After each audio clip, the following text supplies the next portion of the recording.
Hi folks, Eric from Hit Subscribe here, and today I am doing a video that is part of a series that I'm doing where I essentially answer questions that clients ask me or ask Hit Subscribe, but that are at least generic enough that I wouldn't be disclosing, proprietary information about those clients. So we get asked a lot of questions about SEO, about content and content programs and digital marketing in general, and I am trying to document those for posterity so that we can refer to them when people ask us these questions, and in the hopes that just maybe they help a few people out there. So today the question that I fielded from a client was, should we create competitor versus us organic targeting content? Meaning, if you are Coca-Cola, should you target the keyword Coke versus Pepsi on your site and create content comparing you to that competitor? This comes up a lot. It's a pretty reasonable question. And I'm going to do something here and try in general to do something on the channel that is hard for a lot of people that create content, especially hard for somebody like me that spent a lot of years as a consultant. And that thing that I'm going to try to do is not give weaselly "it depends" answers and then come to no conclusion. I want to try to have some, declarative opinions here wherever it makes sense to. So this is a good example of that. I would say that the answer to this is almost always going to be yes. I would default to creating this kind of content, or at least being open to creating this kind of content. So the decisive opinion that I have here is I don't think it makes sense in very many cases to avoid this style of content as some kind of matter of course. So what I'm going to do here in the video is walk through not so much reasons that I might back away from that position, but taking the yes that I'm giving here and then adding in considerations where you might want to be aware of something where there's kind of a yes, but, or a caveat, or just something that might give you pause. So the answer defaults to yes, but here are some things to consider when creating this style of content. So first of all, do you have a legitimate angle of a comparison? And what I'm getting at here is if you are creating a comparison that's you and a competitor, and that competitor is superior to you in every way, you might not want to create that content. So when you're thinking about what this content is going to look like, do you have a legitimate angle, a legitimate way to tackle this content, and where it's going to be, sort of even-handed? So that's the first thing to consider. You need to have some kind of story, and usually the story is going to take the form of, broadly speaking, we're better in situation X, competitor is better in situation Y, where all of that is true. So the next consideration that I have here is more of a pro tip, I guess, but don't lie or exaggerate. So if your competitor is better than you in every way, the way to approach that isn't to say like, oh, well, I will just lie. So first of all, setting aside all the ethical considerations here, of which there are many, and don't do that. There's just a lot that can go wrong here. So the first thing is, and it's also a consideration here, which is that searchers are going to be skeptical of this content. So you are a brand, you're putting up, my brand versus competitor brand content on your site.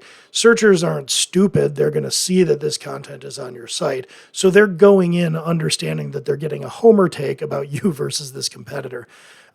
So they'll probably read, you will get traffic to your site. You'll probably rank for it since part of the keyword is going to be your brand, but understand that searchers are skeptical to begin with. So if you're coming in with falsehoods, or if you're coming to the conclusion that, hey, in absolutely every situation, you should always go with me, it's going to kind of backfire because searchers won't find that credible, and they will perceive that you're lying and distorting. And in fact, they may perceive that you're doing that even when you're not. So you need to be really careful about this. This concern kind of also dovetails into another consideration that you might want to have, which is, do you have particularly argumentative or litigious competitors? So if your competitor is known for making a stink about how they're portrayed on other sites, you should be aware of that and maybe cede the territory, or at least be very, very buttoned up about what it is you're putting onto your site. I've seen this come up over the years. Usually the most common form that this takes, if a competitor becomes savvy to content on your site, usually they're not going to outright start threatening and getting worked up, but what they'll do is they'll send, hey, friendly request, I can see that you're mentioning us. we've just come out with this feature. Actually, what you're seeing here is slightly inaccurate. It's 60% gain, not 59% in productivity. And what they'll do is they will put together this friendly list of errata that they invite you to correct in terms of correct the record. But this is a veneer of friendliness. What they're really doing is trying to bury you in so much crap that you just give up and don't mention them on your site. Sometimes it might take the form of outright griping or threats or whatever, but that's less common. That being said, if you think a competitor might do this, or if you put up the content and a competitor does do this, you're starting to get out of the realm of pure marketing and content strategy. And I'm going to, call it here and suggest that you get your staff counsel or your law firm that you have on retainer involved at a bare minimum to kind of sort through this and advise on next steps. But bear in mind that once in a blue moon, you will put up content about a competitor and the competitor will take you to task for it. So that is something to be sensitive to. Another thing that I'll mention here, given that we do a lot of content sourcing, is you can run the risk, especially if you're teeing up something that's overly shilly, of at least freelancers not wanting to do it. So if you're outsourcing the content, freelancers may be resistant to it. In particular, if you're going to put a byline on it, if you're just buying the content and they don't want a byline, they're probably not going to care too much. But you do run the risk, and this is especially relevant in dev tools, like the way Hit Subscribe works with a large community of side hustling engineers. If you're turning it into too much of a commercial, you might have more and more trouble sourcing the content if you're outsourcing it. One last thing that I've noted over here, does this have any volume, or does the search come up organically? No pun intended with SEO traffic. But basically what I'm getting at is anybody actually making this comparison? Because if not, you might just be creating content that pointlessly mentions and makes people on your site aware of a competitor. So you want to get out there early and especially plant your flag maybe before the competitor does to gain a position in the SERP.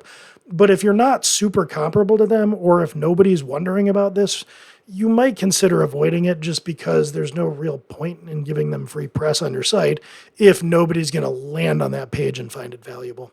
So that's the considerations, where you might weigh those things in terms of thinking this through. But again, in general, I would default to saying not so much that you ought to create this content definitively, but you ought to at least think about it and be receptive to it and do it if it seems like you could either earn some traffic through the search engine, or maybe you're fielding questions in your sales process about it, so you're going to distribute it to prospects or something like that. So if there is a business and a content case to be made for the content, you should be receptive to the idea of putting it up on your site. I wouldn't avoid it as some kind of principle. If you are going to do this, a couple of pointers here. One would be try to structure this in a way where you are going to say, here's when we're better, here's when the competitor is better. Do it in such a way that you're better in all of the use cases that your ideal customer profile, that your prospective users, qualified leads favor. And then make your competitors better in situations where they're not going to be qualified buyers anyway. So to give this somewhat of a concrete example and not be overly vague, imagine that we're talking about a comparison between Lexus and maybe Kia, so you've got a luxury brand and you've got an economy or a standard brand of car. So if you're comparing these two things, you're going to tee it up to say if you're really just looking for a commute to get from point A to point B, then probably Kia is your brand. If you're looking for gas mileage, those aren't going to be your buyers anyway. So what you're doing is saying all right, when you're really concerned with luxury or, whatever the case may be, that's when you want to gravitate towards us. And when you're really concerned with more economical, practical concerns, that's when you want to go with these folks. And the reasoning behind that is fairly straightforward, but it can be a subtle concern. You want to re-emphasize your differentiators, and that also makes the content a lot more credible, because you're not saying yes, buy a Lexus if you care about luxury, but also if you don't care about luxury and you just care about getting from point A to point B and you want the cheapest car. That is not a plausible explanation of why one would buy a Lexus. So by drawing that comparison, bringing in your qualified buyers and disqualifying the non-qualified buyers, you're gaining some credibility, and you're also making probably life easier on your sales. Another tip is more data is better when you do this. So if you're going to compare yourself to your competitors, if you can go out and do some research, do some benchmarking and actual objective data comparisons, that's going to be good because that becomes bulletproof even if the litigious ones come after you. But also it's much more credible for building your case. And you can even feed that information, you can feed that information back into your product teams too. So there's a lot of good to be had there.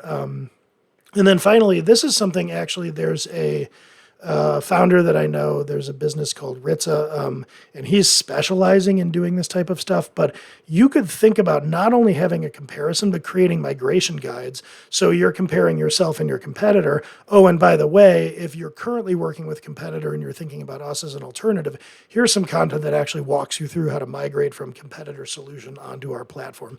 So if you're going to go to the effort of having these comparisons, especially if you're doing like benchmarking and baselining, you should also think about a migration journey in how people that are using brand X can go to brand Y. So if you think about like you're looking at like Monday and Asana or something, like Hit Subscribe uses Asana and are happy with it. But if we weren't, and I were reading about Asana alternatives, Asana versus Monday, it would be pretty helpful for me to have a ready-made guide like, oh, if you're using Asana in the following ways, here's how to set up Monday. If you distributed that to me as a prospect doing research, that would go a long way in probably winning my business. So that is the take that I have on whether you should do competitor versus you content. My answer is by default, you should be receptive to it. If there is traffic for it, if you can get readership onto it validly, especially if it's a favorable comparison, then you ought to really think about doing it. So hopefully that helps, and I will catch you all next time.